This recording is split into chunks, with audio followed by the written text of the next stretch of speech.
Havenwood town, nestled among the rolling green hills of Vermont, was a place where time seemed to slow down.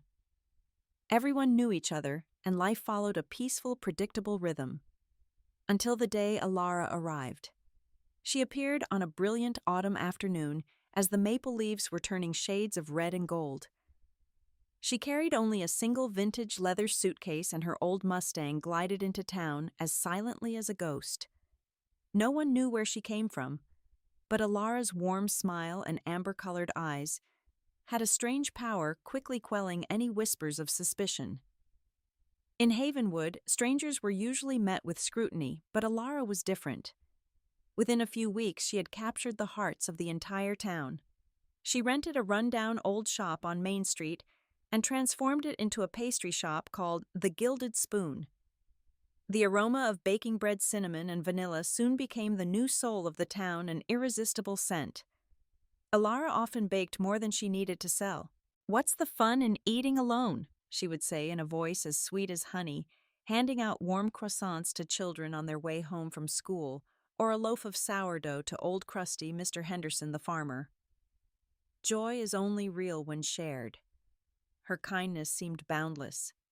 The people of Havenwood, accustomed to a practical and sometimes harsh existence, were completely won over. "She's an angel," Mrs. Gable, a widow who lived down the road, had exclaimed, after tasting the apple pie Elara had brought her. Before long, the Gilded Spoon became the most bustling spot in Havenwood. People began to skip Brenda's old diner, a place they had frequented for decades, to enjoy exquisite pastries and chat with the woman whose smile was as bright as the sun. The other shopkeepers, whose families had been in business for generations, could only watch in astonishment as customers flocked to Elara's bakery. A few felt a pang of jealousy, but they quickly dismissed it. After all, who could possibly hate someone so kind and generous? However, behind this perfect facade, something was deeply unsettling. Sometimes in the dead of night, Sheriff Miller on his patrol would notice that the lights in Elara's bakery were still on. He swore he had seen shadows moving strangely behind the thin curtain shapes that were not quite human. But when he asked her about it the next morning, Elara would just laugh it off, dispelling his concerns. "Oh, I'm just a night owl," she would say. "The inspiration to bake often strikes at the oddest hours." The first few days passed in a deceptive sweetness and peace, but then things began to change faster than anyone could have imagined. On one fateful night, as the town of Havenwood lay deep in sleep, Elara decided it was time to unleash her dark power, or rather to fulfill the true mission that had brought her there. Elara was no angel. She was the last descendant of an ancient line of witches bound by a curse that dated back to the Salem witch trials. Her ancestor's mother had made a pact with a dark entity to save her own life. In return, her descendants would have to conquer 3 towns, sowing chaos and despair to feed the entity's power. Her blood had been marked from the moment of her birth. She had traveled from town to town, leaving a trail of death, loss, and ruin in her wake. She had already successfully destroyed 2 places. Havenwood was her final target. That night, in the small room above her bakery, Elara sat cross-legged on the cold floor. She began to whisper words in a long-dead language, a melody that was both ghostly and horrifying. Her amber eyes, usually so warm and inviting, now blazed with a cold, supernatural light. Suddenly her body began to convulse and transform. Her slender frame twisted in agony. The sound of cracking bones echoed in the silent room. Her soft skin wrinkled, and then a coat of sleek black fur sprouted at a terrifying speed. Her long, delicate hands morphed into sharp claws. A few moments later, where Elara had once sat there, was only a jet-black cat.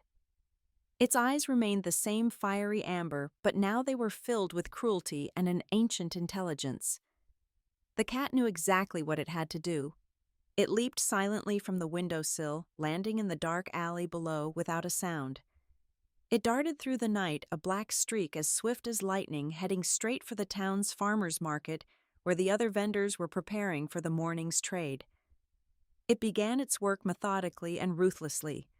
It tore open Mr. Henderson's sacks of potatoes with its claws, sending them spilling onto the dirty ground. It overturned barrels of olive oil and maple syrup, creating a sticky, filthy mess. It smashed the freshest tomatoes and crushed the neatly arranged eggs. It moved from stall to stall, deliberately destroying everything, ensuring that the damage was irreparable. The next morning, the market was in chaos. Screams and curses filled the air as the vendors discovered their goods had been completely ruined. "What in God's name did this?" they cried in despair, but no one had an answer. A few started pointing fingers, noticing that in the entire market only one place remained untouched: the small, charming stall where Elara usually sold her homemade breads and jams. But her kindness and charm had become an invisible shield. When Elara appeared, her face etched with sympathy and carrying a basket of warm pastries to comfort everyone, all suspicion melted away. "This is terrible," she said, her voice filled with compassion. "It must have been raccoons or some other wild animal." And soon enough, everyone forgot about the strange incident, lulled by the sweetness of the terrifyingly perfect woman. They had no idea that the nightmare in Havenwood had only just begun. To the people of Havenwood, Elara was the embodiment of kindness. But for those who dared to cross her even unintentionally, she became an entirely different person. Behind the kitchen, fragrant with the smell of baked goods through a trapdoor cleverly hidden under an old Persian rug, lay her secret cellar. No one had ever seen this place. It was a sanctuary of fear and power, where the air was thick with the scent of damp earth and dark magic. On the cold stone walls, she hung personal items belonging to her enemies, objects she had secretly collected: a dropped silk scarf, a fountain pen, a button that had come loose. Each item represented a life she controlled, a destiny she had sealed. Elara showed no mercy, not even to those who offended her with the smallest of slights. The first to feel her wrath was Sarah Jenkins, a cheerful woman who worked at the town's old diner, known for her boisterous laugh and a mouth that could never keep a secret. One afternoon, while chatting with a few regulars on the sidewalk, Sarah made a light-hearted joke. "Do you ever wonder how Elara's pastries are so addictive?" she said, winking playfully. "Maybe she put something special in the dough." Everyone laughed at the harmless remark. Elara, who had just stepped out of the grocery store across the street, heard everything. She approached them with a gentle smile. "Oh, Sarah, your jokes are always the best," she said, her voice warm and friendly. But deep in her heart, a fire of hatred had been ignited. No one was allowed to mock Elara and get away with it. That night in her secret cellar, Elara opened an ebony box. Inside was a collection of personal items she had quietly gathered from her neighbors without their knowledge. She pulled out a turquoise silk scarf that Sarah often wore. Clutching it in her hand, she began to chant an ancient spell. "Soft skin, now burn. Bright smile, now twist in pain. Let your jests become your laments." The next morning, Sarah woke up to a terrifying itch. When she looked in the mirror, she let out a blood-curdling scream. Her entire body, from her face to her feet, was covered in swollen, painful red welts. The shock made her tremble with fear. Her cries attracted the attention of her neighbors. The town doctor said it was the most severe case of acute allergy he had ever seen, but he couldn't find the cause. She tried to remember if she had eaten or touched anything unusual, but the only memory that came to mind was the harmless joke about Elara. Too terrified at the thought that something worse could happen, she chose to remain silent. One by one, the villagers began to test Elara's limits, unaware of the danger that lurked. The next was Frank Miller, an apple farmer who had a business deal with Elara. He was supposed to supply her with 2 crates of apples every week. Frank had kept his end of the bargain, but in his most recent delivery, out of desperation, he had mixed in half a crate of bruised and wormy apples. Elara said nothing. She just smiled and paid him without a single complaint. However, that night her true feelings emerged. She took out an old work glove she had found on Frank's farm. Clasping it, she whispered curses of rot and decay. A week later, Frank's orchard began to die. The healthy apple trees, which had been the pride of his family for generations, suddenly turned yellow overnight. The leaves curled and turned black, and the apples rotted on the branches before they could be harvested. The proud farmer was completely devastated. His livelihood, his family's legacy had been destroyed by forces he could not comprehend. Despite these strange events, no one suspected Elara the newcomer with a smile as sweet as honey. She continued to bake, share her delicious treats, and comfort those in trouble with kind words. She brought Sarah a special skin cream she had made herself, and gave Frank's family a basket of bread and jam to help them through their difficult time. Her kindness moved everyone, and they became even more convinced that she was an angel sent to Havenwood. They couldn't see the demon hiding behind her amber eyes, a demon that savored their pain like a sweet dessert, and it was not yet satisfied. The next day at the bakery, Elara was arranging warm blueberry muffins on the counter. A widow named Evelyn Reed, a woman struggling to raise 2 young children after her husband's sudden death, walked in. While absently looking at the pastries, she accidentally bumped into a small display shelf, shattering several jars of Elara's homemade strawberry jam. The sound of breaking glass echoed sharply in the quiet space. "Oh my God, I'm so sorry. I'm really sorry," Evelyn stammered, her face pale with shame and fear. I didn't mean to." Elara came out from behind the counter, but instead of anger, she smiled kindly. "It's all right, dear Evelyn," she said in a calm voice. "It's just a few jars of jam. Don't worry about it." She bent down to help Evelyn pick up the pieces, her hand gently touching the woman's trembling hand. "By the way, how have you been? I heard your home sewing business is having some trouble." Then, with a gesture of great generosity, Elara pulled a $100 bill from the cash register and pressed it into Evelyn's hand. "Take this," she said, as if it were no big deal. "Consider it a small gift, to take care of the children." Evelyn burst into tears of gratitude. She couldn't believe such a kind person existed in the world. But the very next morning, Evelyn woke up to a nightmare. Her small sewing room, which contained her family's entire livelihood, had been completely destroyed by fire. An electrical fault, the fire department concluded.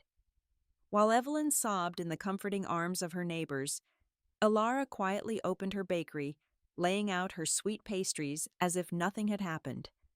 However, there was one thing Elara hated more than any insult or inconvenience. It was the cry of a newborn baby. Every time a pregnant woman walked past her shop, she would silently spit on the ground. She vowed to make the town of Havenwood never hear the cry of a newborn child again. Her method was simple, sophisticated, and almost undetectable. It all began with her uncanny ability to detect a pregnant woman even before she knew it herself. "Jessica, my dear," she would say in a calm voice to the young, newly married girl, "you are carrying a new light within you. May it bring you blessings." Jessica would just giggle, thinking it was a joke, until she confirmed Elara's words a few weeks later. But the light Elara spoke of never lasted long. At night, Elara would transform into a black cat and sneak into the darkness, lurking around her targets' homes. The pregnant women in town began to talk about strange dreams about hearing scratching at their windows and doors. A few even swore they had seen a pair of glowing amber eyes in the darkness outside. Most of these pregnancies ended in tragedy. The miscarriage rate in Havenwood skyrocketed inexplicably. The mothers wept, clutching their bellies, trying to find a reason for their misfortune. But Elara's power didn't stop there. If she couldn't terminate the pregnancy, she would move on to Plan B. She would give gifts for the unborn baby, hand-knitted baby clothes, soft blankets. These items were imbued with dark magic. They would slowly drain the life force from the newborns, leaving them weak and frail. One day, an unexpected visitor came to town. His name was Daniel, a young folklorist from a nearby city.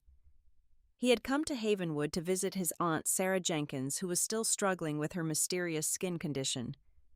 As soon as Daniel set foot in Havenwood, he felt something was wrong.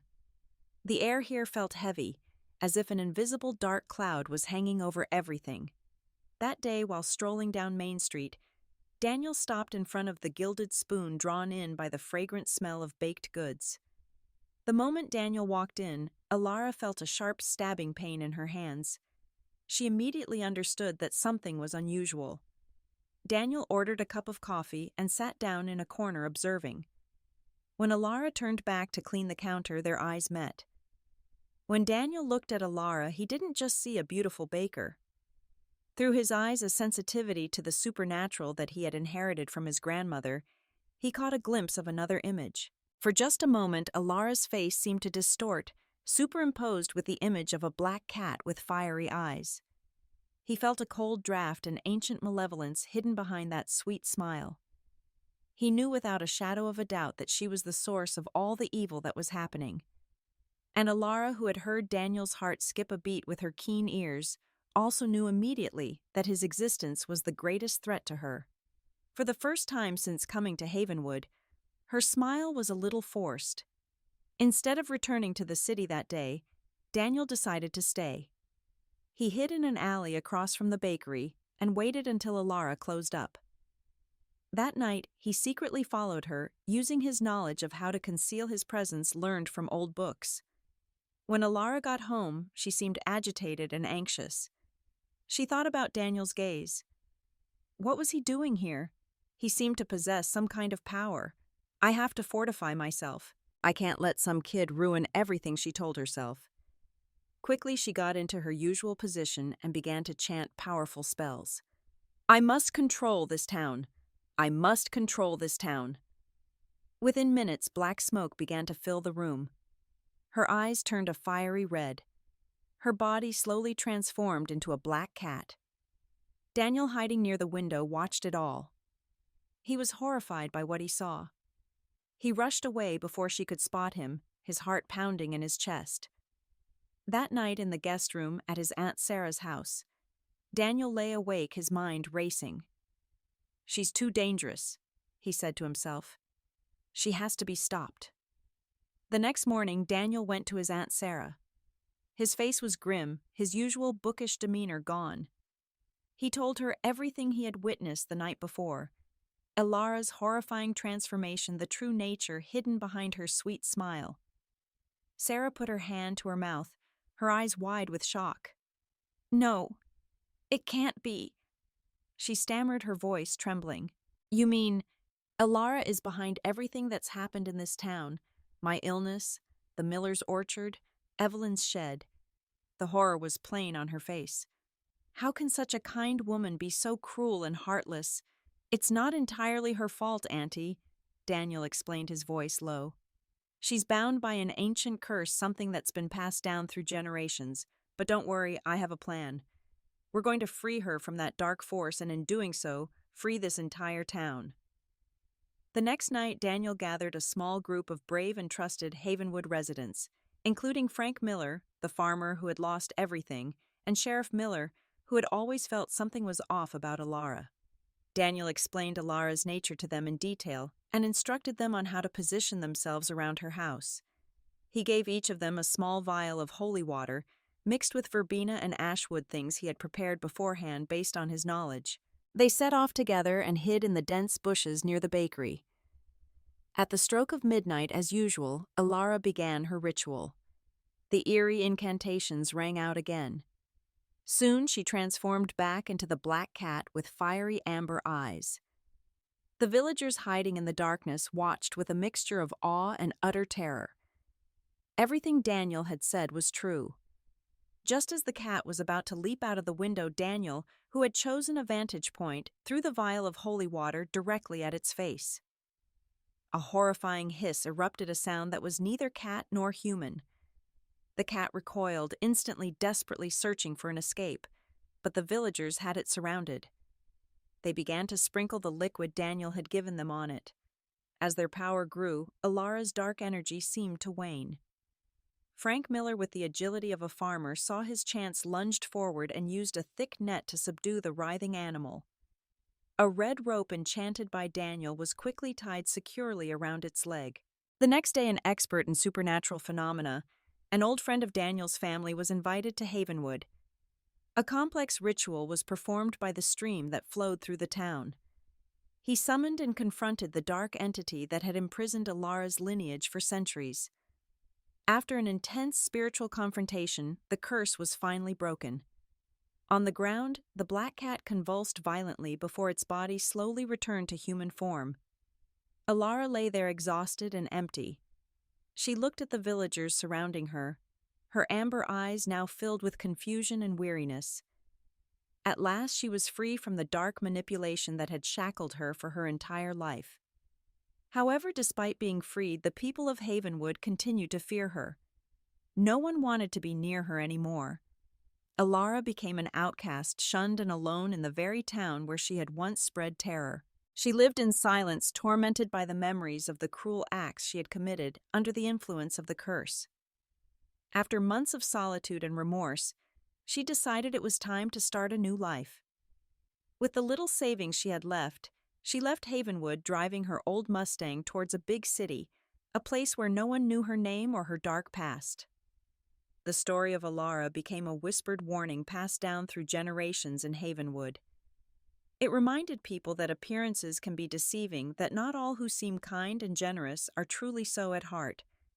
And more importantly, it was a painful lesson about how pacts made in darkness can have tragic consequences for future generations.